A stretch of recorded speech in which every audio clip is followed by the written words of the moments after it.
معكم مكتتب تاع مشروع 78 مسكن تساهمي. هذا النداء موجه إلى السيد والي ولاية سيدي بلعباس. سيدي، مشروع 78 مسكن راه متوقف من 2014، والمشاكل اللي كانت عليه ربي يعلم بها. الحمد لله قدينا نتجاوزوا معظم المشاكل تاعها، ومن بينها واهمها سحب الراسيات من عند المرقي. الحاجه اللي ما فهمناها سيدي الوالي، الى يومنا هذا لو بي جي مازال ما شراتش لاسيات. ما فهمناش علاش. كل ما نروحوا عند المدير تاع لو بي جي يقول لنا صاي نورمالمون رانا دفعنا، رانا سقدنا، رانا دايرين باش نشروها، راها في عامين ونص مازال ما شراوش لاسيات. ما فهمناش هاد المشكل هذا تلاعب من عند لو بي جي، ما راش باغا تدي البروجي. اسكو كاين مشكل واحد اخر ماناش فاهمينه، فهمونا عليه سيدي الوالي. حنا رانا في معاناه كبيره. المدير تاع لو بي جي قال لك كودي كان كاين مشكل في البيطون. درنا جبنا ان اكسبير، الولايه عينت ان اكسبير وجا قوم المشروع وبين باللي البيطون راه في وضعيه جيده. مع ذلك لقاو لنا حجه، قال لك كودي الاكسبرتيز ما دارتش نيشان. قال لك نجيبوا ان بيرو ديكسبير من ولايه وهران.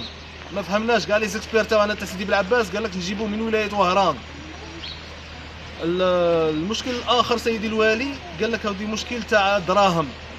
خرجت في الجورنال باللي هذا البروجي هذا يكلف مبالغ كبيره 10 ملايير. سيدي الوالي نفكرك باللي حنا راه عندنا اللاد تاع ليطا مازال ما ديناهاش تاع السيانال، هذه تقدر ببالك 5 ملايير و500. وكاينه حاجه اخرى سيدي الوالي، حنا المكتتبين رانا موافقين باش نزيدوا، باش ندو السكنات تاعنا. حنا سيدي الوالي الاجتماع اللي درناه وطلبون وقالوا لنا على حلول، واحده من الحلول ما طبقتش. كانوا قالوا لنا نديروا قرعه، ما درناش قرعه سيدي الوالي. كانوا يقولوا لنا نعطوكم لي في اس بي سيدي الوالي، ما عطاوناش لي في اس بي. الزياره الاخيره اللي درتها سيدي الوالي للبروجي كي جيت كانوا زادمين 3 تاع ناس مجموعه البروموسيونير.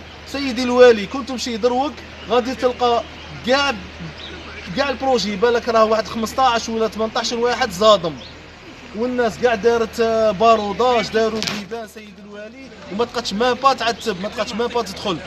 سيدي الوالي حنا ما راناش فاهمين الى عندنا حق في هذا البروجي هذا ولا لا.